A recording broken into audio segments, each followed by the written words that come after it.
Ya, kembali di Apa Kabar Indonesia Malam dan saat ini saya sudah tersambung dengan pakar hukum pidana kita Pak Ahyar Salmi yang sudah tersambung lewat sambungan telepon karena saya masih menunggu beliau di sini. Selamat malam Pak Ahyar.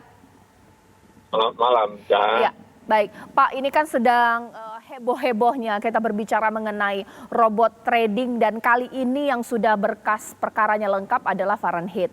Di antara sekian banyak robot trading ilegal lainnya yang sudah bertumbangan dan diciduk aparat kepolisian. Yang saya penasaran, Pak, sebenarnya kalau dari aspek tinjauan hukum, bisa tidak sih Pak penipuan seperti ini atau scamming seperti ini dikenakan hukum?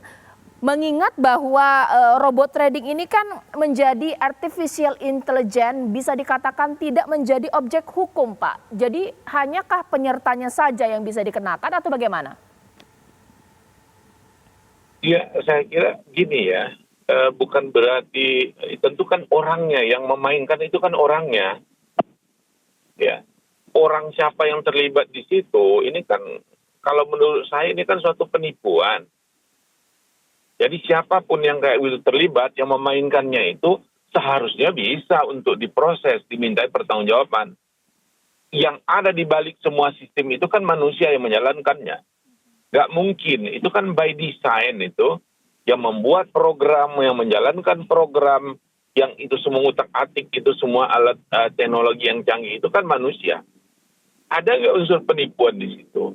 Benar nggak sih orang yang seperti itu berinvestasi dia akan dapat keuntungan? Kan orang yang tergiur untuk yang melakukan investasi di situ, bertransaksi di situ, itu karena ingin memperoleh keuntungan. Nah kalau ternyata itu adalah main-mainan aja, ada mungkin satu orang atau beberapa orang yang memperoleh keuntungan yang lain tidak, karena ada unsur iming-iming tadi, karena itulah orang terpengaruh untuk ikut serta di situ, berinvestasi, menanamkan modalnya. Nah disitulah letak penipuannya. Baik, mungkin saya ke Mas Kris Rian. Mas Kris, apa sih yang membuat Mas Kris sendiri yakin menginvestasikan uang yang jumlahnya ini nggak sedikit ya? Apakah karena memang sekarang lagi ngetren, waktu itu lagi ngetren, ataukah memang karena dikatakan punya izin nih AP2LI ya seperti itu? Bagaimana Mas Kris? Iya, ternyata sayang sekali ini saya masih terputus komunikasi saya dengan Mas Kris. Mungkin itu yang saya tanyakan kepada Pak Gatot Replihandoko. Pak, beberapa korban dikatakan ini percaya karena ada izin yang jelas juga ini Pak. Nah, apakah ada keterlibatan dari sang pemberi izin atau bagaimana Pak? Baik Mbak, jadi dalam penanganan kasus ini, itu yang jelas bentuk daripada robot tradingnya ini adalah seperti yang disampaikan tadi oleh Bapak pakar hukum bahwa ini tidak dalam bentuk yang sebenarnya. Jadi menggunakan robot itu kan tidak mungkin, apalagi ini dengan iming-iming keuntungan 1% per hari, kemudian ada janji 20 sampai 25% setiap bulannya, ditambah lagi dengan penawaran bonus, ada logam mulia, kemudian kendaraan, dan lain sebagainya.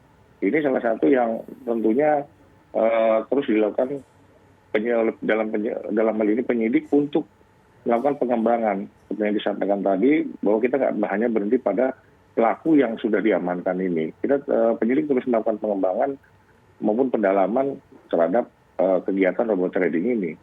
Gimana? Oke, sebenarnya Fahrenheit ini punya izin resmi tidak sih Pak? Tidak ada Mbak, tidak ada izin resminya, tidak ada. Oke, baik. Mungkin saya tanyakan kepada Mas Kris. Mas Kris, sudah bisa tersambung dengan saya kah? Mas Kris? Ya. Mas Kris Rian? Ya, alhamdulillah. Ya, Mas Kris, kalau di sini Pak Gatot Replihandoko mengatakan bahwa Fahrenheit ini tidak punya izin apapun dari pemerintah.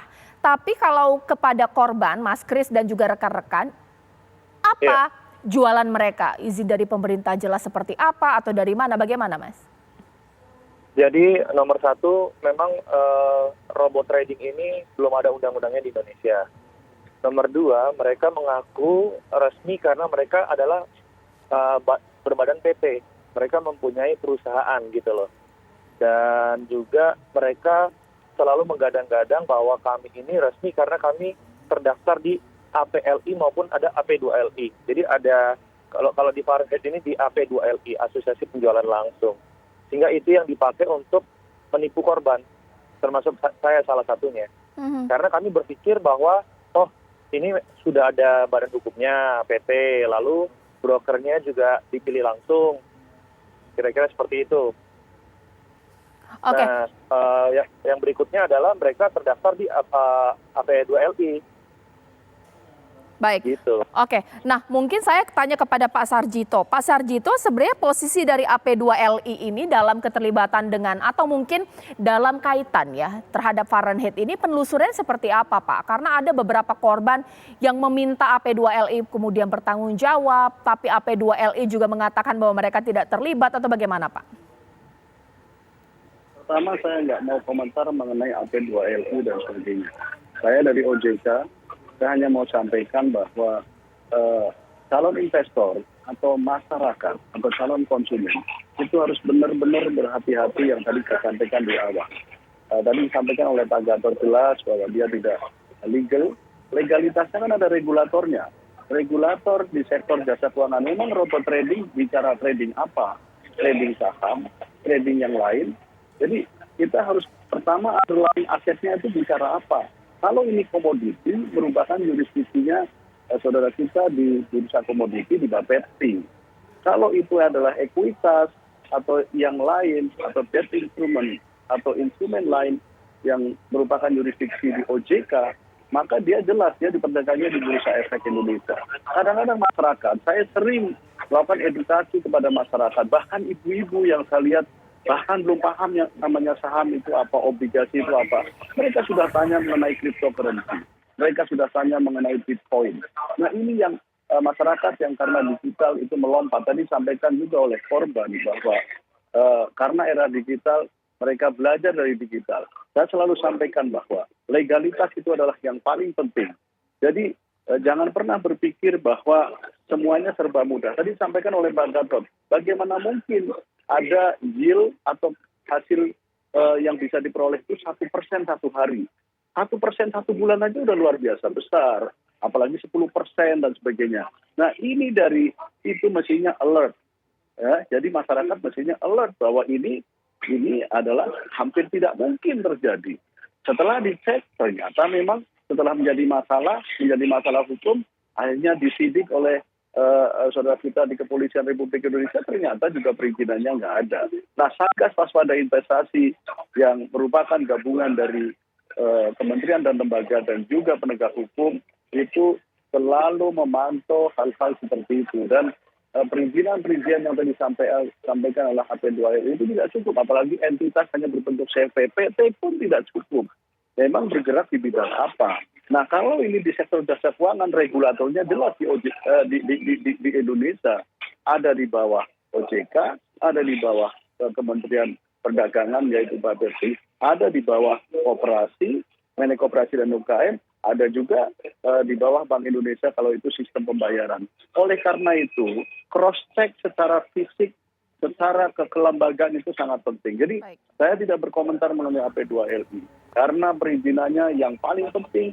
Kalau ini adalah sektor jasa keuangan itu harus dari lembaga-lembaga yang kredibel. Terima kasih. Iya baik, nanti sesaat lagi saya akan tanya kepada Pak Gatot Replihandoko, kepada korban bahkan juga kepada Pak Ahyar Salmi bahwa ini selalu ditanyakan oleh berbagai macam korban investasi bodong robot trading seperti sebutlah saat ini Fahrenheit. Sebelumnya ada Binomo, ada Quotex juga. Uang mereka bisa dikembalikan tidak ya dengan mekanisme restitusi pemirsa supaya ya sedikit banyak uang mereka tidak hilang-hilang semua seperti itu. Sesaat lagi di Apa Kabar Indonesia Malam.